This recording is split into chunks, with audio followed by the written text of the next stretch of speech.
Hey guys, welcome back to my channel. If you're new here, my name is Sasha and we are talking about perfumes over here. Today we're looking at purchases and gifts for the new year. All these fragrances already in use, but I saved the boxes so we can pretend like we are unboxing them.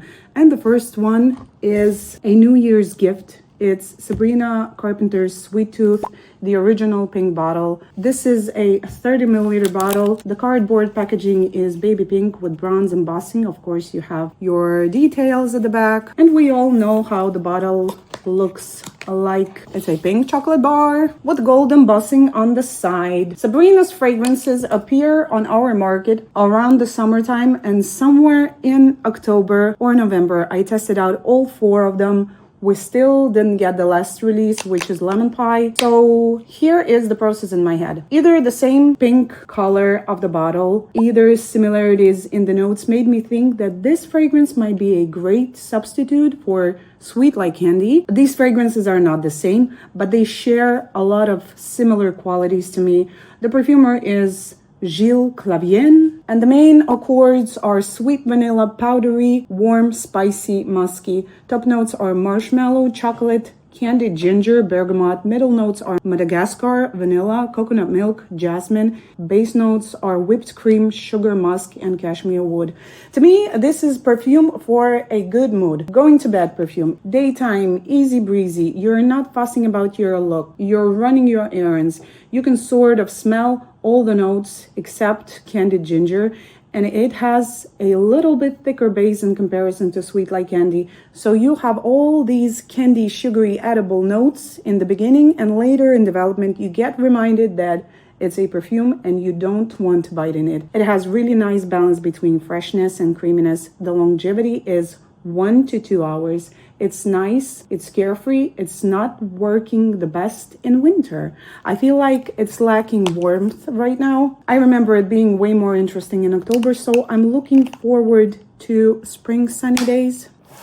Next up is Noa by Cacharel, the fragrance that was released back in 1998. This is the ultimate clean girl fragrance before it was mainstream. Packaging is white creamy cardboard with bronze and silver print with batch code and ingredients at the back. And the magic is the bottle itself. This design is almost 30 years old and still today it looks phenomenal, right? It's a clear glass bottle with a clear juice inside. On top you have a decorative element in creamy white plastic with pink iridescent pigment.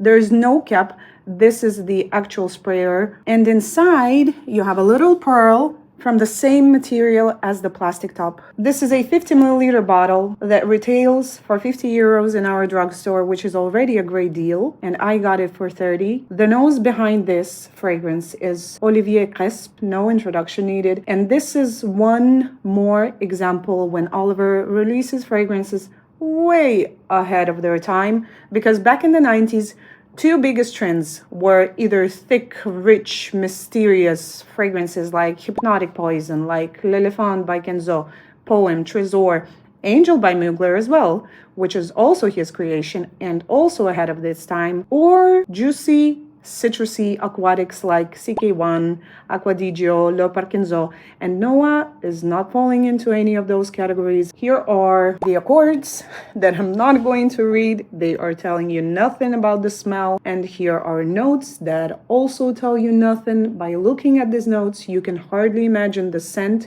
The way all these ingredients are blended all together is so seamless, smooth, and phenomenal. And you can hardly pick out any particular note from the scent. It's creamy cream, if to put into words.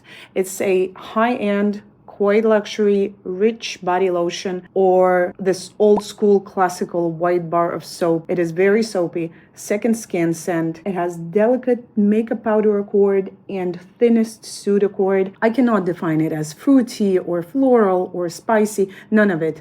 If accords would be just these 5 sections, which are musky, fresh, powdery, green, and woody, it would be more accurate description in my opinion. It's sharp and soft at the same time, comforting, well put together all year round, perfect for daily use, office friendly, any situation friendly, any indoors setup friendly. You know, Zen would be probably the perfect name for this fragrance. It is 10 out of 10. This perfume is still sold almost everywhere. If you are like me and you're a fan of a creamy skincare, body care type of fragrances, just do yourself a favor and go test out Noa. Next up is my first fragrance from Zara, Fields at Nightfall.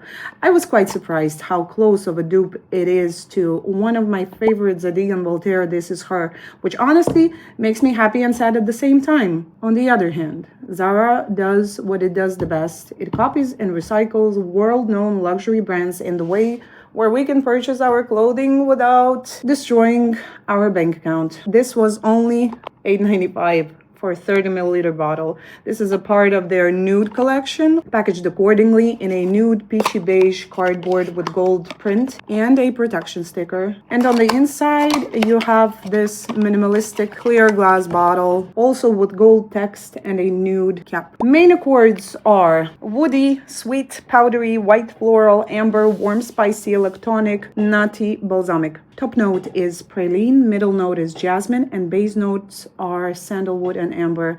Testing them side by side with Zadig and Voltaire, the only difference I can find is that Zara is not losing its sweetness throughout wear time, while This Is Her is losing it with time, turning into almost aftershave lotion where sandalwood takes over the base. Lasts for 4 to 6 hours on skin, even more on fabric. Everything else is pretty much the same. Lactonic, vanilla, sprinkled with pepper, with a bit of nutty undertone. There is a flanker of Fields at Nightfall, which is Intense version, and Intense is even sweeter than this one. It has a sweetness of a Play-Doh texture type of cookie. If you drop the obvious plagiarism issues and you enjoy the profile of Zadig and Voltaire, but you don't feel like spending 100 euros on a perfume, this is a wonderful option. Next up is none other than Cloud by Ariana Grande, which is back in my wardrobe. Yay! This is my second bottle and a second-hand purchase, which was only 15 euros for half full 100 milliliter bottle. At the drugstore, 100 ml right now is discounted from 63 to 47 euros, and 50 ml bottle is 59. So this is unbeatable bargain. This bottle has seen some views, which is fine by me. I took off the big plastic cloud base immediately. It's too bulky to store, so I keep my travel sprays and testers in it.